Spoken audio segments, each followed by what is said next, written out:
नमस्कार, मेरा नाम है विवेक सिंह और एक सच्ची कहानी में आपका स्वागत करता हूँ।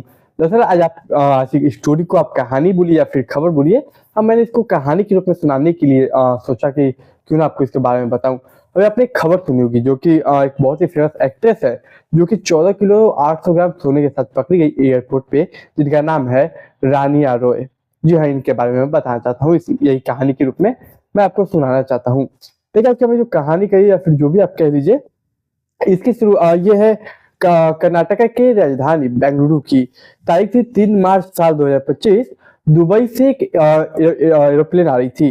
वो एरोप्लेन को उतरना था गोडा में, कैंपोगोडा इंटरनेशनल एयरपोर्ट पे वो उतरती है। उसमें एक कलाकार यानी कि अभिनेत्री जो कि बहुत ही फेमस है, रानिया रॉय, वो ट्रैवल कर रही थी। देखिए, होता क्या कि वहाँ पे एक प्रोटोकॉल कांस्टेबल होता है। ये जो एक्ट्रेस थी वो आगे आगे पीछे पीछे चल रही थी, और जो प्रोटोकॉल ऑफिसर या फिर प्रोटोकॉल कांस्टेबल था वो आगे आगे चल रहा था। दरअसल यहाँ पे क्या होता है कि चेकिंग होता है। अगर आपको कहीं जाना है, कहीं से आ रहे हैं, तो आपको बॉर्डर पास आपको दिखाना पड़ता है, चेकिंग होता है। लेकिन ये चेकिंग तो होता है, लेकिन कुछ वीआईपी चीजें होती हैं। अगर वो वीआईपी अगर लोग हैं तो उनकी चेकिंग नहीं होती है। और जैसा कि मैंने बताया कि इस एयरपोर्ट पे अभी एक प्रोटोकॉल कांस्टेबल चल रहा था साथ में उनके, तो प्रोटोकॉल अधिकारी, तो सभी को लगता है ये वीआईपी है। अफसोस ये वीआईपी थी भी, क्योंकि इनके जो पिता है, यानी कि वो आईपीएस ऑफिसर है। इनके पिता कर्नाटक के डीजीपी के रैंक के लगभग एक और रैंक होता है, उस पे कार्यरत है। तो इन्हें वीआईपी ट्रीटमेंट मिलता, वो क्लियर पता चलता। तो तमाम जो एयरपोर्ट के ऑफिसर्स होते हैं या फिर जो भी कर्मचारी होते हैं जिनका काम होता है सिक्योरिटी चेक करना, वो इन हीरोइन को चेक नहीं करते, क्योंकि उनके आगे एक कांस्टेबल या फिर अधिकारी था जो कि प्रोटोकॉल चेक करता है, प्रोटोकॉल अधिकारी। तो सब कुछ सही चल रहा था, वो आगे चल रहा, पीछे चल रहा था। लेकिन देखिए, यहीं पे एक खुफिया विभाग होता है, और डीआई विभाग को किसी ने कंप्लेन किया था कि ऐसा कुछ मामला है, या फिर किसी ऑफिसर ने कुछ अजीब सी एक्टिविटी देखी। दरअसल बताया जाता है कि पिछले 1 महीनों में इस हीरोइन ने 10 बार लगभग ट्रैवल किया। 10 बार ट्रैवलिंग में सबसे बात एक कॉमन थी कि इन्होंने 10 बार ट्रैवल तो किया, लेकिन एक ही कपड़े पहन के आई। मतलब कि ये ट्रैवल लगातार एरोप्लेन से कर रही है, मतलब एयरपोर्ट से, लेकिन ये हर बार कपड़ा सेम पहन के आ रहे हैं। ये बात थोड़ा सा खट की डीआरआई खुफिया विभाग डिपार्टमेंट को, डीआरआई डिपार्टमेंट यानी खुफिया विभाग है उनको। उन्होंने सोचा कि क्यों ना एक बार चेक किया जाए। तो उनकी नजर ऑलरेडी थी, तारीख थी 3 मार्च साल 2025। उस रोज भी डीआरआई डिपार्टमेंट के लोग वहां पे मौजूद थे। उन्होंने सोचा कि क्यों ना एक बार चेक करें। जैसे ही वो हीरोइन यानी कि एक्ट्रेस जो थी वो आगे आती है, तो वो जो अधिकारी था प्रोटोकॉल हमेशा की तरह इस बार भी आगे रहता है, लेकिन इस बार उनको चेक किया जाता है। जब चेकिंग किया जाता है रानिया रॉय को, तब उनके कपड़ों से लगभग 800 ग्राम सोना मिलता। जब 800 ग्राम सोना मिलता, वो इस तरीके से सोना छुपा हुआ था कि मानो किसी को पता ही नहीं चलता, वो कपड़ों के ऊपर ही लगा हुआ था। लेकिन जब पुलिस डिपार्टमेंट जब पकड़ लेता, सोचा कि क्यों ना और चेक किया जाए। जब पूरा उनको बॉडी को चेक किया था, तो लगभग 14 किलो 800 ग्राम टोटल सोना वो लोग कलेक्ट करते हैं। कहीं ना कहीं ये क्लियर इंडिकेट करता कि ये एक स्मगलिंग का काम है, गोल्ड स्मगलिंग, जो कि डायरेक्ट दुबई से शायद भारत में स्मगलिंग हो रहा है। फौरन उनको हिरासत में लिया जाता है, और उसके बाद उनसे पूछा जाता है, उनके पूरी हिस्ट्री को खंगाला जाता है। तो बताया जाता है कि कई बहुत ही कम समय में इन्होंने 10 बार से ज्यादा रिसेंटली ट्रेवल किया है गल्फ कंट्री से इंडिया। अब देखिए, हमारे ट्रेवल में की एक चीज कॉमन रही कि ये जो 2 चीजें कॉमन रही। एक, ये जो प्रोटोकॉल ऑफिसर था, अधिकारी, वो हमेशा इनके आगे रहता था, जिसके वजह से सबको पता चलता था कि एक वीआईपी ट्रीटमेंट मिला है, तो चेकिंग नहीं होती थी। दूसरा कि ये हर बार ये कपड़े सेम पहन रही है, एक ही कपड़े पे हर बार ये ट्रेवल कर रही है। अब भाई अमीर आदमी है, पैसे है, तो एक ही कपड़े क्यों? ये कई सवाल खड़े कर रहा था। लेकिन जब पकड़ाते हैं तब ये सवालों का जवाब शायद पुलिस को मिल जाता है। इसके बाद देखिए, उनके जो पिता थे आईपीएस ऑफिसर, उन पे भी कई सवाल उठे। क्या उनको पता था इसके बारे में? क्या पता नहीं था।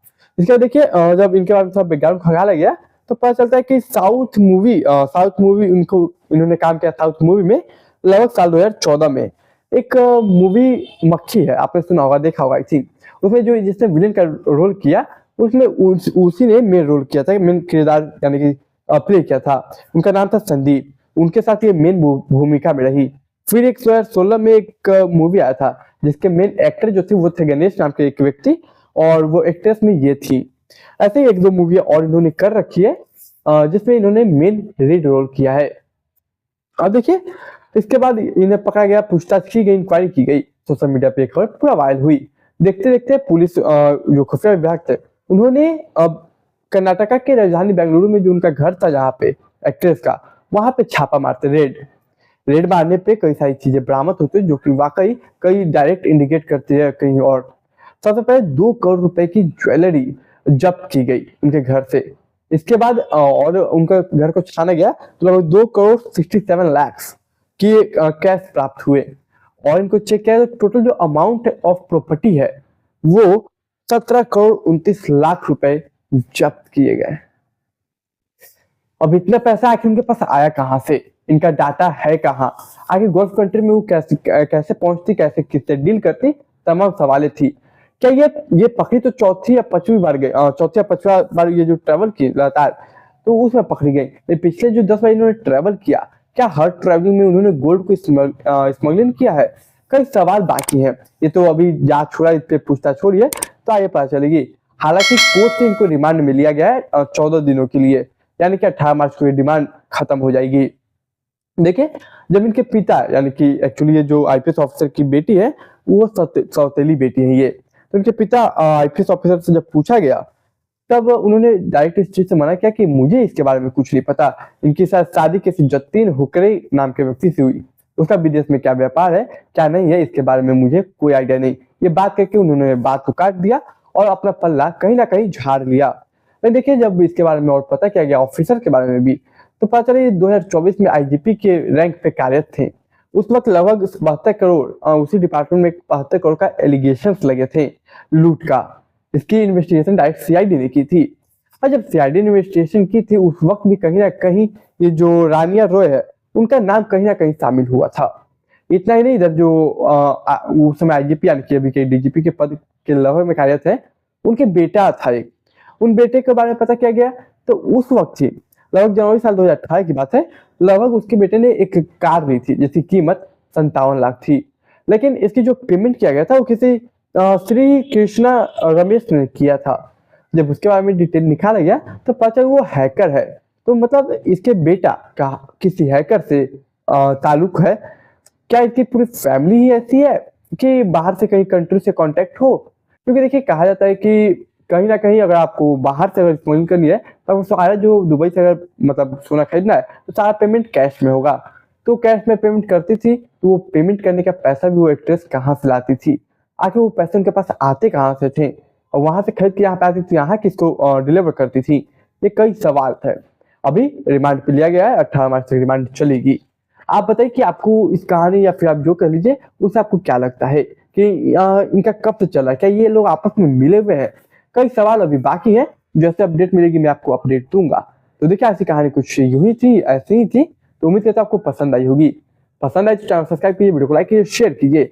मैं अक्सर नई सच्ची घटना पर आधारित क्राइम स्टोरी लाता हूँ, कभी कभी बीच में जैसे आज मैं लाया थोड़ी अलग स्टोरी ले आता हूँ।